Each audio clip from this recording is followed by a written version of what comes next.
Hello, my name is Silikoni Ohide and welcome back to my channel. I'm a creative being and a mess of an artist, and I take you along onto my art journey. I didn't plan on making a video about this, but here we are. The reason why I initially didn't plan on making one, and also why I didn't record any footage, is simple. KaidanCon is an adults only convention. Merchants, artists, workshops, and stage program may contain elements which are not suitable for a younger audience and platforms like Instagram or YouTube. In addition to that, the event itself also didn't allow anyone to take pictures and videos in the first place, which I, from the start, also didn't plan on doing, except for my own booth because I can give myself consent. Hence, I wouldn't have any footage of the convention and everything around of it for you guys. So, it was a great convention, but what could I possibly talk about without really taking you along to the con? Yet when the convention was over and I was back home, I very soon realized that KaidanCon is different, not only due to its nature, but also the experience itself I had was not comparable to any other convention. And this made me wonder why. And that will also be the topic of this video, besides me talking about the convention, while you can watch me draw my mouthwashing illustration. This illustration took me 12 hours and 19 minutes, so let's just say 12 hours and a half. And I recorded my whole process from start till finish, and I hope it's interesting to watch, to see like how my process looks like, what I use, and yeah, I thought it was suitable to have in the background while talking about a convention that also aims for horror. On which note, to make it very clear, KaidanCon is a horror and erotic con, which took place on the 2nd and 3rd of November last year in Mainz, which is in Germany. It's a completely new convention and took place for the very first time that weekend. The moment I heard of this con, which was around the start of 2024, I was very intrigued to participate. My booth is suitable for any kind of convention, with some censoring of course, yet none of my things contained straight out smut or very gory visuals. Of course, I have some nudes with some tension, but nothing you wouldn't also find in a museum or, as silly as it sounds, in a perfume ad, because for some reason they also are somehow often very corny, sexual. They have tension. Do I draw gory and smutty stuff? Yes, I do, which you can see by watching my sketchbook tours. There is a time censoring going on because it's not suitable for YouTube. But besides that, I either keep it to myself or on Blue Sky, because Blue Sky is a platform that allows such content. For the rest, I oblige to convention rules and keep up art that one can find in other public spaces. Personally, my humor leans in a more adult direction and I love innuendos. So you can find such humor at my booth as well, why I already had a base for this convention, so all I needed was more direct smut and gore. For KaidanCon, I got my Rainbow Dash Shaker charm, my Yari and Yuri pedals, which is something you found a lot back then at conventions, and some sticker designs. All these were made specifically for KaidanCon. In addition, I went through my art folders to look for any horror and erotic related content which I could order as prints. And for these I only ordered a low amount as well, because since it would be harder to sell these after KaidanCon, I didn't want to lose too much space and sit on them for a longer time than necessary. And while doing so, I totally forgot that I already had a few prints at home. And I'm still sad about that. Those prints are exclusively for adults and they are already a bit older, so I'm not having them actively around me, and I took them out of my stuff to have them at home, and I put them on my online shop, which I had open at this time. So it completely went over my head and I sadly didn't pack them, which I only noticed on Saturday morning while building up my table. So I was sad Saturday morning. I was like, oh my god, I could have brought them. This would have been the perfect opportunity to freely show them to people and get rid of some because I have them since some years. Well, it happened. It still went well, and it wasn't a big loss. And also now I just put them in an 18 plus folder, which I bring to cons, and people can ask to look into it if they can show me that they are of age. And so far this worked out well. I have it since Anime Focal, and at Anime Focal I actually had people look into it, and I even sold, I think, 1 or 2 prints, which is amazing compared to the months where I didn't sell any of these because I didn't really know how to promote them. The months before KaidanCon, the organization of the con had to face some problems while the con was shortly cancelled after I applied and had been accepted, which was a bummer. But eventually they got it rolling again and the con could happen just as scheduled. On which note they also announced that KaidanCon would happen 3 months before the event, I think. Like, they got back to it and organized everything within 3 months, which is insane. Of course, it's a first time event, so you probably don't need as much, but it's a first time event, so you have to figure things out, you have to experience around, you have to see what works, what doesn't work, what you need, what will you need. You literally have to build up a foundation, and that's sometimes the hardest part. But within 3 months, they built up a whole new convention, and oh my god, this was amazing work they put into it. But I will talk more about this also later. During those 3 months, they also did a lot of advertisement. They promoted artists, workshops, and program on their social media, which was Instagram. I think that's where they are mostly active. I don't know if they have anything else besides Instagram and their website, but they did a lot of advertisement and they were very active. And this helped to keep the hype going. And they also showed how much they have, because they had a very solid entertainment program for visitors and a lot to offer. And by that, one could also tell that they were very invested, transparent, and communicative. Because if a con gets cancelled, you might worry, oh, maybe I shouldn't go then because it doesn't seem trustworthy. But by the engagement they showed, it proved that they were.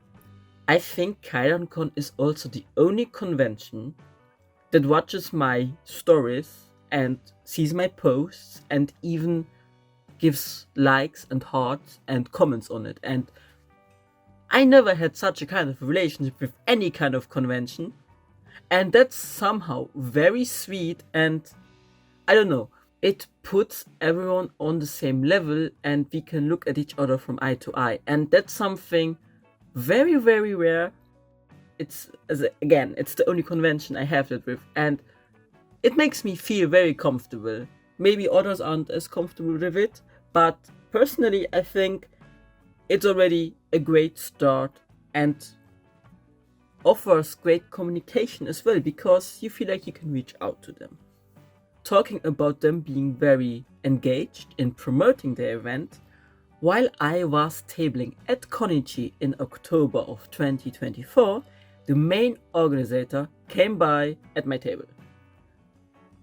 They consciously looked for me to bring me some of the KaidanCon flyers, which was great for me to distribute at following conventions, and we had also a super lovely talk and the vibe was just right. They were really sweet and just showed once more that they were very communicative and engaged. Overall on Instagram they also shared their journey and what was going on, also them going to other conventions to promote the event.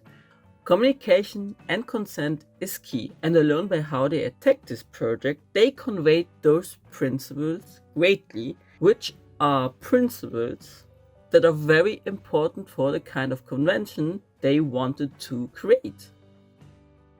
On Saturday morning we drove to the con since it would only start at 12 in the afternoon, which gave us enough time to go shop in the morning and arrive there. Building up was scheduled for 9:30 and we arrived around 8:45. So we had to wait a bit, but there were some other artists already with who we talked and they were really nice and we just had a very nice chat and it was already a great vibe. From 9:30 till 12 we built up our tables and got ready for the 8 hours of conventions which were ahead of us. And of course they prepared some more things while we were building up and they even had crash courses for the helpers, which was nice because then everyone would be on the same page. Everyone who was part of the team also wore a black KaidanCon shirt, which made it very easy to find staff in case of questions or problems and was super helpful. And this might seem like a big investment or a detail to some, but finding a helper in a crowd of people without any visuals can be super difficult. I personally like when conventions take these extra steps, and it also gives it a certain polish and once more shows the love they put into their event with also such details. Also, it's an expense they had to pay to get those shirts and they were willing to do so.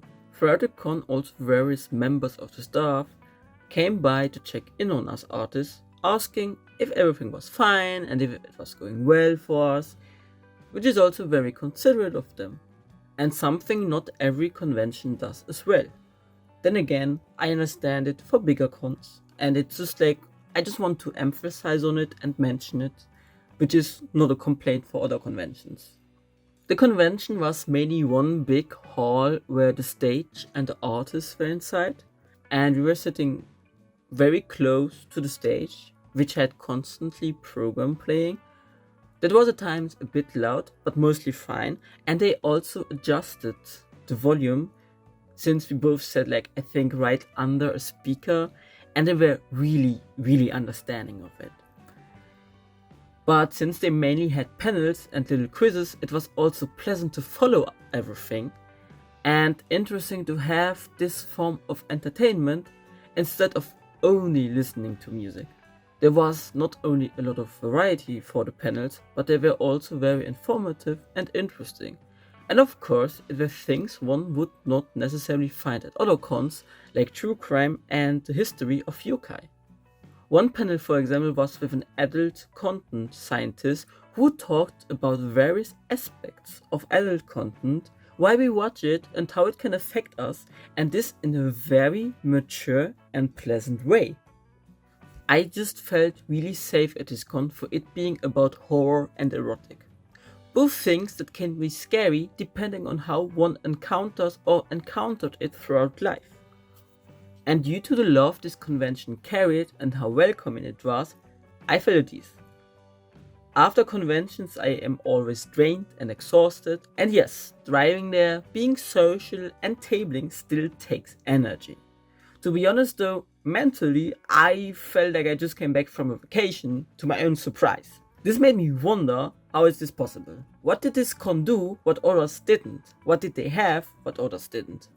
And my personal conclusion is that it must have been the adult-only space and how they approached it. First of all, to make it very clear, adult-only spaces are not there to punish minors. In fact, they are there to protect minors, while they also allow adults to just be themselves and explore aspects alone or with others they usually can't due to having to be careful who's around. To not hold back is refreshing and such a relief. And one can freely talk about different adult topics without having to wonder and fear that the other one might not be old enough. In addition, one can find much deeper conversations since both people have in part the understanding but also the experience to evaluate information on a deeper level and reciprocate the conversation. And yes, again, one can have certain talks with minors, them being still age appropriate, but sometimes it lacks the depth and that can make certain adults uncomfortable because they know, oh, the other one is a minor. And it takes that completely away because everyone on this event was an adult. The focus of the con on these subjects also made it clear that it is totally fine and even welcome to lean into horror and erotic topics, while at other conventions it might not be allowed or frowned upon by others, which again leads to shame. We are always so ashamed, and it's a shame society puts onto us, often because it's either different from the norm, from their own beliefs, or simply a different preference, and hence seen as disgusting or weird. And that's simply not true. So we are left with this shame, thinking it is not good to be like this, that it's not good to like this or that, and hence we close ourselves away. And this is such a harmful space to be in mentally. And KaidanCon took this shape away and showed that it is a safe space to open up and be vulnerable, because it's also very vulnerable to talk about such things, since we got taught that it's not good to talk about such. This event brought people together to connect over such topics. And yes, this might be more the case for smut, kinks and desires than for the horror part. On which note, I think it's very interesting that certain horror aspects and horror movies are much more tolerated than certain erotica. But this again is only my personal point of view and how I experienced it. If you didn't know by now, I really enjoy talking about such topics. It's something that interests me greatly, and I even wrote a 6,000 words essay on the question what an artist can do and can't, with the focus on what is legal, how it's different from country to country, and a big focus also on erotic. It's a question that follows me around since years. But back to KaidanCon. Lastly, their approach once more made it possible to feel safe and be vulnerable, because the staff was awesome. When we arrived, they were not only friendly, but they cared. Once more, the main organizer came by to us artists to welcome us with a hug when we arrived, and hugged us again when we left on Sunday. And they really took their time for us. The moderators on stage were very chill and made silly jokes about adult content, which also loosened up the vibe and energy and atmosphere. And when we had a problem, they listened to us. For me, it felt like a mutual understanding to be respectful, to be able to talk about everything as long as it didn't make anyone uncomfortable, and be vulnerable, because it was this safe. Again, everything I shared now is based on my own personal experience at this event, which I gathered there, but also information that I gathered throughout life and how it shaped me to then have this kind of mindset and feel like this about KaidanCon. There was also one fear I had before attending the convention. And my fear was that certain things might be too extreme for me, since I had no idea how such an event would be like, since it would be my first 18 plus convention. I enjoy adult content because it can be very cathartic for me, and I process certain experiences I had throughout my life with it.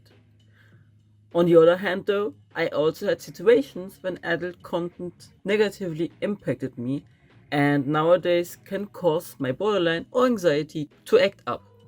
This is something very emotional and irrational for me, why it can be very draining to back into control as well. So if something too extreme would have happened, or if the vibe would have been off, I could have easily fallen into this negative state and be trapped behind my table, because I would by default fall into my customer service state in order to keep my table running, but neglect myself, because I still prioritize me working in society over allowing myself to retreat, take a moment, and look after myself. Something that's very hard for me. Yet there was absolutely nothing that came even close to it. Nothing that gave me bad vibes or made me in any way uncomfortable. And all because of how everyone treated this event with awareness as well as other people. So this event was filled with nothing but positivity for me. And in its own, it was cathartic for my mental health, why I felt so good the following days. And with the single edition KaidanCon had, on which note, they succeeded pretty well with all the people that attended and how full it was. They catapulted themselves into my top 3 favorite cons with LuxCon, which is my local baby, and Konichi, which has the best con vibe for me, if you consider all kinds of conventions and events. And also the people are just like, I always have the most fun with visitors at Konichi. And I am so happy to say that I will be part of the next edition as well, which will be on the 8th and 9th of November this year, again in Mainz. I'm so looking forward for KaidanCon. I am so happy, and I'm also so considerate because they are aware that a new convention can be a risk for artists, and that's what they also wrote in their email, if I'm not mistaken. Hence, they were like to be thankful for that, and that we also came, that they would guarantee us a table, and that's also very rare. In regards of sales, I made 1,087 euros during both days, and the table cost me around 100. I think it was 103. I don't have the exact number right now, but this would make sense because the table for this year, including parking, is 165. And that again also makes sense because they changed to a bigger location. Hence, the rise of the table prices also makes sense. It's a reasonable change in my opinion and a fair price for what they deliver. I also don't have the exact numbers for gas, Airbnb and food, but I most likely made 900 euros in profit. Like, if you say the table was 103, then I would have around 80 bucks for Airbnb, food and gas. And Mainz is not that far away, it's like 2 hours for me, I think. And our Airbnb was also fairly cheap for one night. So, KaidanCon was more than worth it. Organization was top, visitors were top, entertainment was top, and the variety in artists and merchants was top. And they offered so much for visitors. Oh, wait, the best part of the con.